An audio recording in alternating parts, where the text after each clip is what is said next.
नमस्कार दोस्तों, स्वागत है आप सभी का। और आज हम एआई के ज़माने में चैट जीपीटी और ग्रोक से रिलेटेड कुछ बातें करेंगे। और कुछ ऐसे प्रश्न थे जो मैंने इनके सामने प्रस्तुत किए, और ये भी उन प्रश्नों में कंफ्यूज होते से दिखे। और फाइनली जब मैंने इनसे पूछा कि क्या आप कोई ओरिजिनल आइडिया या रिसर्च जनरेट कर सकते हैं, तो इन दोनों ने अपने हाथ यह कहते हुए खड़े कर दिए कि ये उपलब्ध जानकारी के हिसाब से और उपलब्ध जानकारी पर ही काम कर सकते हैं। इनकी क्षमता में ये नहीं है कि यह कोई नई खोज, नया रिसर्च या कोई नया डेटा प्रस्तुत कर सके। तो आप समझ सकते हैं कि आज के समय में जो एआई का चलन है और जो एआई चल रहा है, छाया हुआ है टेक्नोलॉजी की दुनिया में, आईटी की दुनिया में, हमारे दिन प्रतिदिन की दिनचर्या में, उसकी भी एक सीमा है। और वह सीमा यह है कि वह उपलब्ध जानकारी पर ही काम कर सकता है। वह कोई नई जानकारी प्रस्तुत नहीं कर सकता, वह कोई नया रिसर्च, नया डेटा प्रस्तुत नहीं कर सकता। और जब एआई, चैट जीपीटी और ग्रोक दोनों से ही मैंने एक ही सवाल पूछा और दोनों का जवाब लगभग सिमिलर था कि क्या संस्कृत सबसे पुरानी भाषा है। और इस पर इन्होंने अपने अपने डिटेल्स के हिसाब से कहा कि इस पर डिबेट का विषय है, चर्चा का विषय है। लेकिन हाँ, संस्कृत बहुत पुरानी भाषा है और संस्कृत अपने मूल रूप में वैदिक संस्कृत की ओर ये ले जाते हैं कि वैदिक संस्कृत जो था वह उसका मूल रूप है, वह बाद में संस्कृत बना, जो हम देवनागरी स्क्रिप्ट की संस्कृत को हम जानते हैं। फिर मैंने इनसे प्रश्न पूछा कि रामायण की रचना कब हुई है।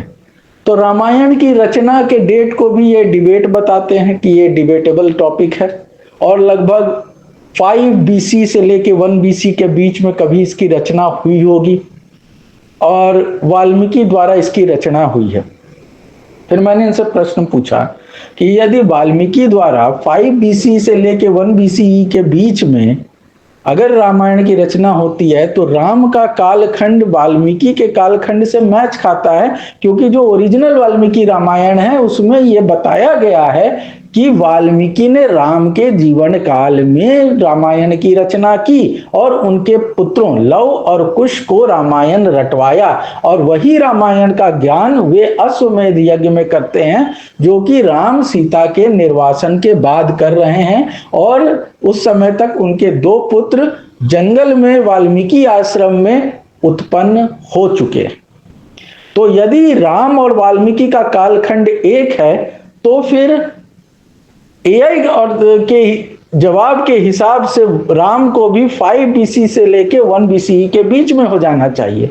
लेकिन कुछ महानुभाव लोग जो प्लानिटेरियम सॉफ्टवेयर में डेटा डाल के निकालते हैं कि आज से 7000 साल पहले यानी 5114 बीसी के समय में राम के जन्म का समय निकल के आता है, फिर उनकी बात गलत सिद्ध हो जाती है।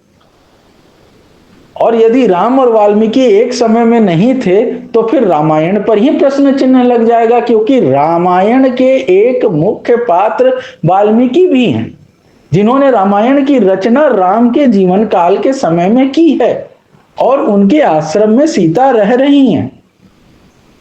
अब इस पर कुछ लोगों का प्रश्न उठ जाता है कि रामायण का उत्तरकांड जो है वह सही नहीं है।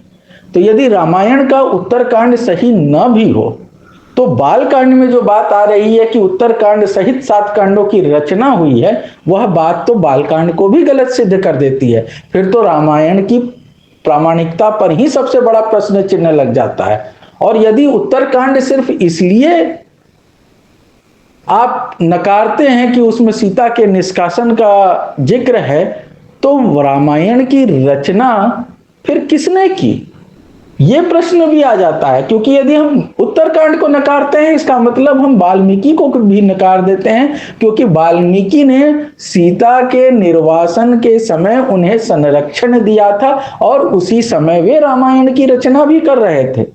तो ये सब घटनाक्रम एक दूसरे से ऐसे उलझे हुए हैं कि इनके जवाब देने में चैट जीपीटी और एआई ग्रोक भी फेल हो जाते हैं, और वे कहते हैं कि हम जो उपलब्ध जानकारी है उसके हिसाब से ये बता रहे हैं, लेकिन ये डिबेटेबल है और इसका कोई प्रामाणिक उत्तर उपलब्ध नहीं है। फिर मैंने दोनों से पूछा कि क्या आप राम की प्रामाणिकता या राम की ऐतिहासिकता सिद्ध कर सकते हैं। इस पर फिर इन्होंने कुछ लिखित जानकारी, कुछ आर्कियोलॉजिकल एविडेंस, कुछ साइंटिफिक एविडेंस की बात की, और फिर इन्होंने कंक्लूजन में यह कहा कि साइंटिफिकली या आर्कियोलॉजिकली या मॉडर्न टेक्नोलॉजी के आधार पर राम के होने का कोई प्रमाण नहीं है, लेकिन राम भारत की लोक आस्था में बहुत वर्षों से, बहुत सदियों से मौजूद हैं, और इसलिए लोगों की आस्था राम में है, लेकिन उनकी ऐतिहासिकता या प्रामाणिकता नहीं दी जा सकती। बात फिर हम संस्कृत भाषा की करते हैं। मैंने इनसे पूछा कि रामायण की रचना किस भाषा में हुई, तो उस समय ये वैदिक संस्कृत नहीं बोलते, क्योंकि वेद को रामायण से भी पुराना माना जाता है। तो ये कहते हैं कि संस्कृत भाषा में रामायण की रचना हुई। पर संस्कृत भाषा में रामायण की रचना जब हुई तो वह देवनागरी लिपि में हुई है, और देवनागरी लिपि तो 1000 एडी के बाद आती है। तो फिर वाल्मीकि संस्कृत भाषा में, वो भी देवनागरी लिपि में, कैसे रामायण की रचना कर सकते हैं। इसके उत्तर में ये कहते हैं कि रामायण की रचना संभवतः वाल्मीकि ने संस्कृत भाषा में लिखकर नहीं की थी, मौखिक रूप से की थी, और मौखिक रूप से यह पीढ़ी दर पीढ़ी चलती रही, और बाद में जाकर इसको कंपाइल किया गया अलग अलग ऑथर्स द्वारा। तो कोई एक ऑथर नहीं है जिसने रामायण की लिखित रचना की, मौखिक रचना करने वाले वाल्मीकि थे। लेकिन यदि आप वाल्मीकि रामायण के बालकांड के 4th सर्ग को देखेंगे तो वहां में क्लियरली मेंशन्ड है, जिसमें वाल्मीकि स्वयं कह रहे हैं कि 24,000 श्लोकों युक्त उत्तर कांड सहित 7 कांडों की रचना प्रतिपादन मैं कर रहा हूं, मैंने किया है। और फिर वे ये सोच रहे हैं कि मैं ये किसे पढ़ाऊं। तो जब तक कोई चीज लिखित रूप में नहीं होगी तब तक उसे कोई पढ़ाने की बात क्यों करेगा।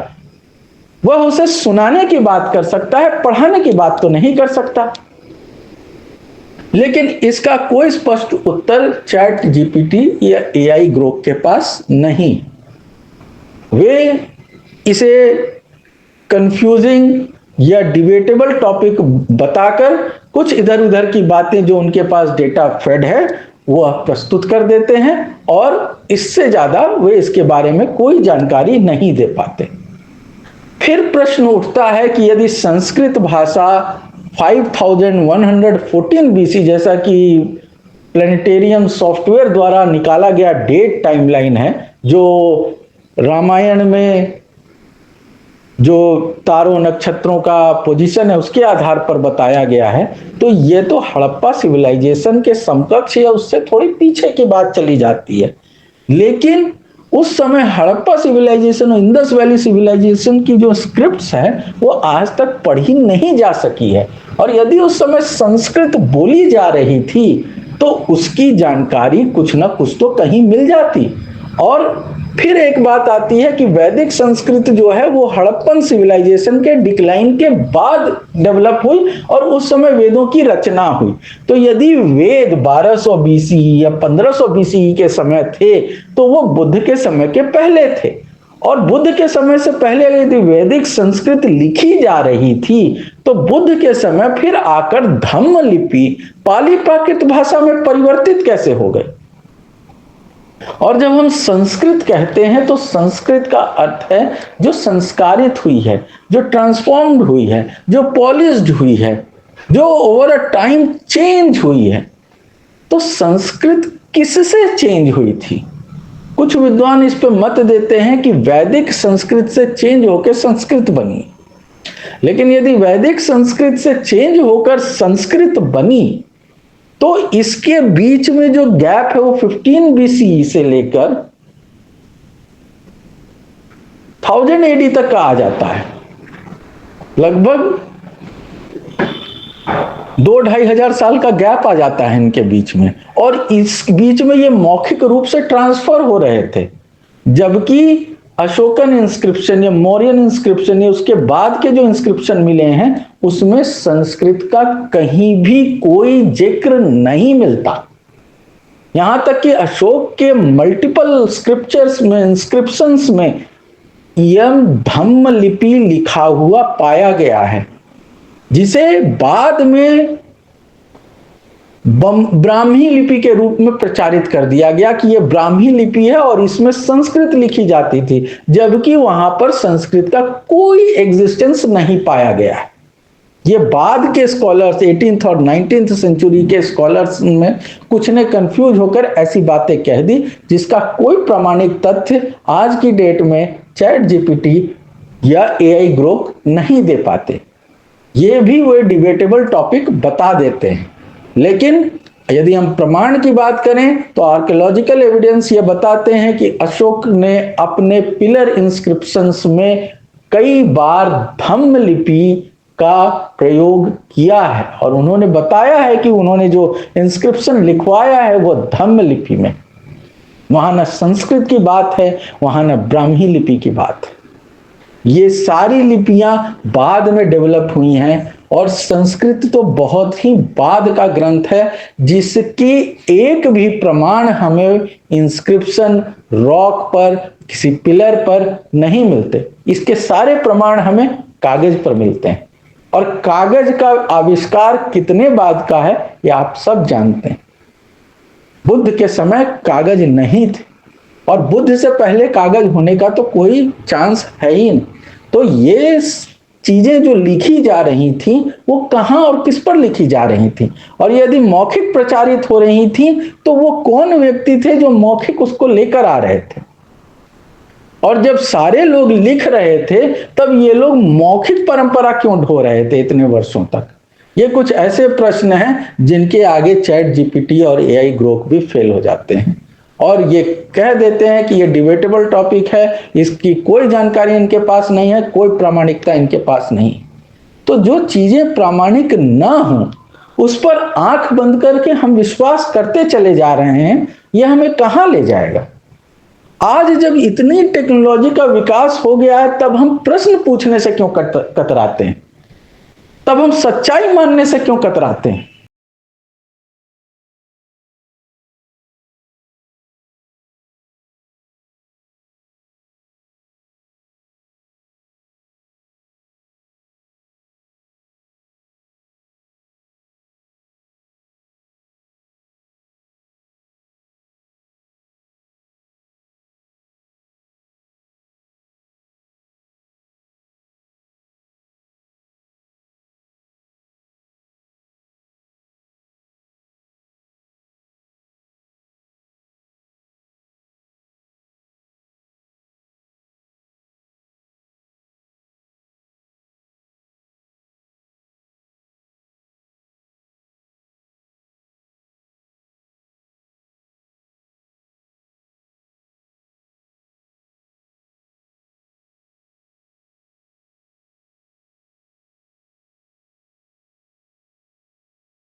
आज ये टेक्नोलॉजी हमें ये अवसर प्रदान करती है कि हम अपने मन में उठने वाले सारे डाउट्स इनसे पूछ सकते हैं, और ये उपलब्ध डेटा के आधार पर हमें सही जानकारी तो दे ही सकते हैं। भले ये कोई नई जानकारी या नया डेटा प्रोड्यूस ना कर सके, लेकिन एग्जिस्टिंग डेटा के आधार पर ये हमें एक कंक्लूसिव आंसर तो दे ही सकते हैं, और फिर हम खुद डिसाइड करें कि हमें क्या मानना है क्या नहीं मानना है। और इन प्रश्नों में क्या द्वारिका समुद्र के अंदर मिल गई, क्या राम और वानरों द्वारा बनाया गया राम सेतु असली है, ये कई ऐसे प्रश्न हैं जिनके उत्तर हम जान सकते हैं और हम आगे बढ़ सकते हैं। क्यों हम फंसे हुए हैं उन्हीं पुरानी बातों में जो हमें पढ़ा दी गई, बता दी गई, और जो हमने स्वयं भी नहीं पढ़ी है। रामायण पढ़ने वाले आपको मुश्किल से कुछ लोग मिलेंगे जिन्होंने पूरी रामायण पढ़ी हो और वे जानते हो। रामचरितमानस का पाठ बहुत होता है, बट वाल्मीकि रामायण पूरी धारा प्रवाह किसी ने शुरू से अंत तक पढ़ी हो, बहुत कम लोग होंगे।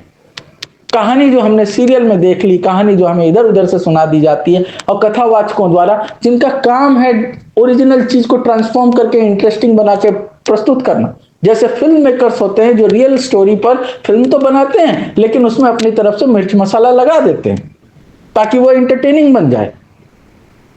यही काम कथावाचकों का है, सही कथा को तोड़ मड़ोड़ के इधर उधर से मिर्च मसाले लगा के लोगों के सामने ऐसे प्रस्तुत कर देना कि वे प्रसन्न हो जाएं, वे प्रभावित हो जाएं और इनकी दुकान चलती रहे।